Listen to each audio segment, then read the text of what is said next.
आइए दोस्तों, फिर से हम एक नई रोशनी की ओर चलें, जहां अंधकार है अर्जुन का विषाद और प्रकाश है श्री कृष्ण का ज्ञान। पिछले अध्याय के अंत में हमने देखा कि अर्जुन ने शस्त्र त्याग दिए और युद्ध भूमि में बैठ गया, शोक और मोह से भरा हुआ। लेकिन यहीं से शुरू होती है भगवत गीता की असली गहराई, जहां श्री कृष्ण बोलते हैं पहली बार। यह सांख्य योग है, ज्ञान का अध्याय। यहां शब्द नहीं, आत्मा बोलती है। यहां युद्ध नहीं, बुद्धि और विवेक की विजय होती है।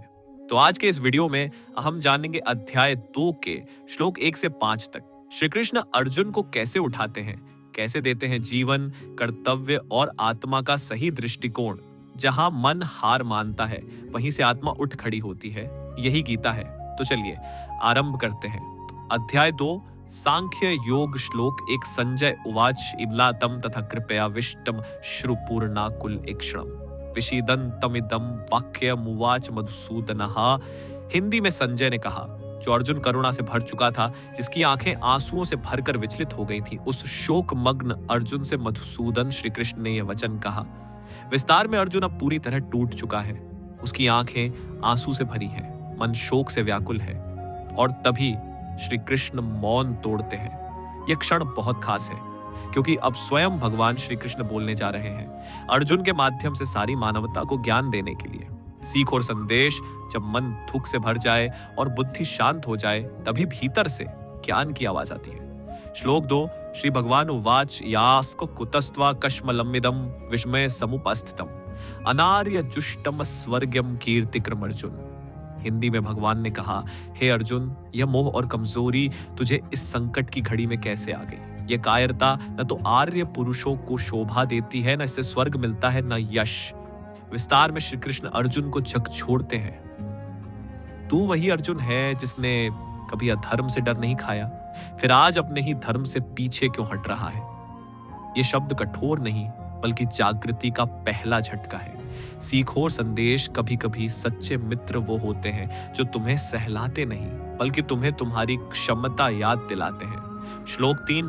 क्लैब्यम मा एस्म गमः पार्थ नैतत्वयुपपद्यते क्षुद्रम हृदय दौर्बल्यम त्यक्तोत्तिष्ठ परंतप। हिंदी में, हे पार्थ, कायरता को मत अपनाओ, ये तुम्हारे लिए उचित नहीं है।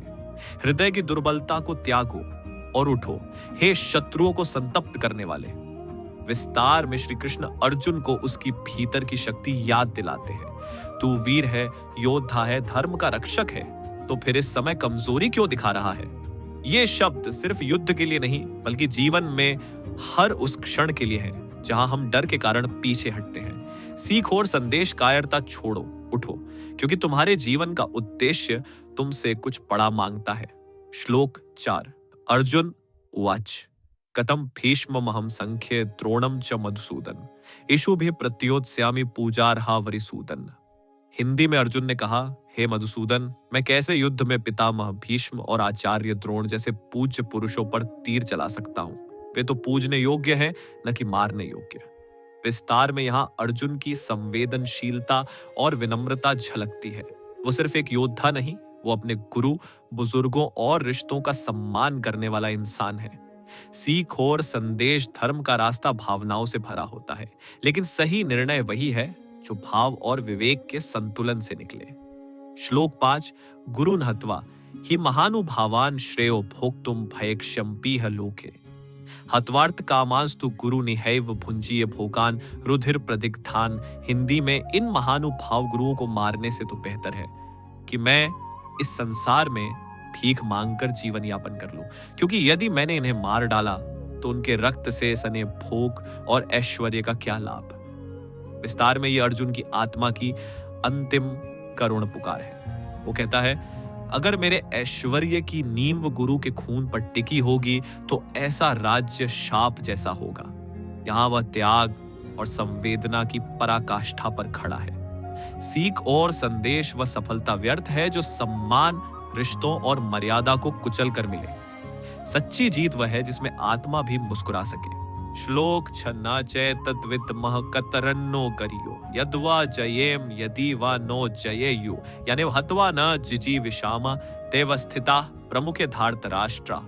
भी नहीं पता कि हमारे लिए क्या अधिक हितकारी है, कि हम इन्हें जीतें या ये हमें, क्योंकि जिनको मारकर हम जीना भी नहीं चाहते वे ही धार्त राष्ट्र कौरव सामने युद्ध भूमि में खड़े हैं। विस्तार में अर्जुन पूरी तरह भ्रमित है।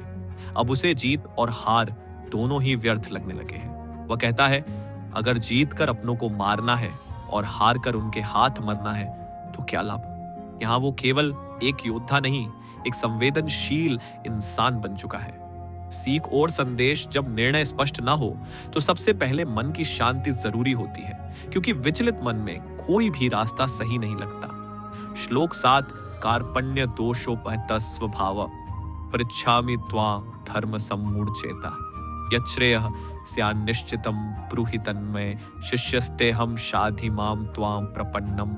हिंदी में, मेरा स्वभाव कायरता से दब गया है, मैं धर्म के बारे में भ्रमित हूँ। मैं आपसे प्रार्थना करता हूँ, जो भी मेरे लिए श्रेष्ठ हो निश्चित रूप से बताइए।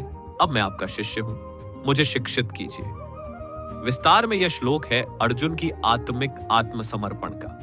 वह अब युद्ध, रिश्ते और अहंकार छोड़कर पूर्ण समर्पण की स्थिति में आ चुका है।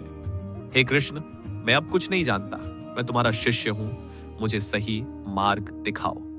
यहीं से श्री कृष्ण सच्चे गुरु और अर्जुन सच्चे शिष्य बनते हैं। सीख और संदेश ज्ञान वहीं से शुरू होता है जहां अहंकार समाप्त होता है। जब हम मैं से हटकर तू बता कहते हैं, तभी असली शिक्षा शुरू होती है।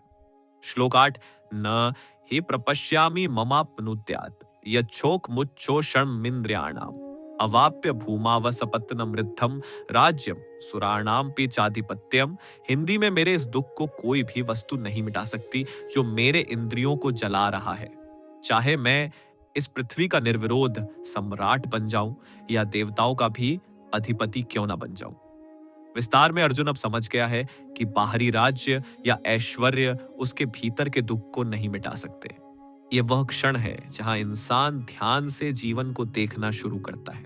वो कहता है, मेरे इस शोक का इलाज ना सत्ता है ना सुख, मुझे केवल अंतर आत्मा की शांति चाहिए।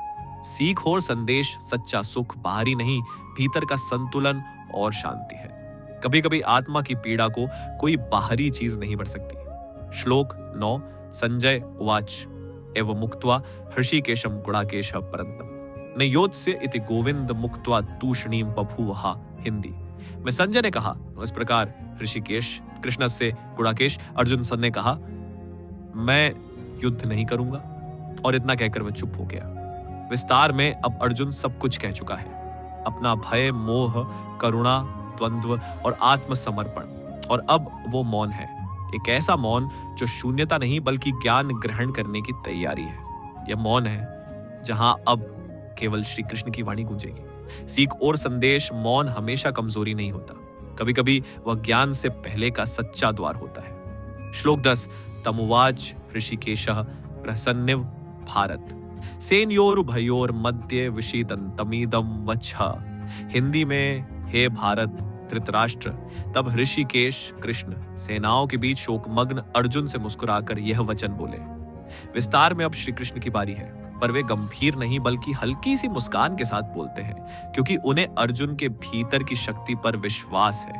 यह मुस्कान बताती है कि ईश्वर तब भी मुस्कुराता है जब हम पूरी तरह टूटे होते हैं, क्योंकि वह जानता है कि हम संभल सकते हैं। सीख और संदेश, जब जीवन बिखर जाए और मार्ग ना दिखे, तब बस ईश्वर की मुस्कान याद रखो, वो तुम्हें उठाएंगे।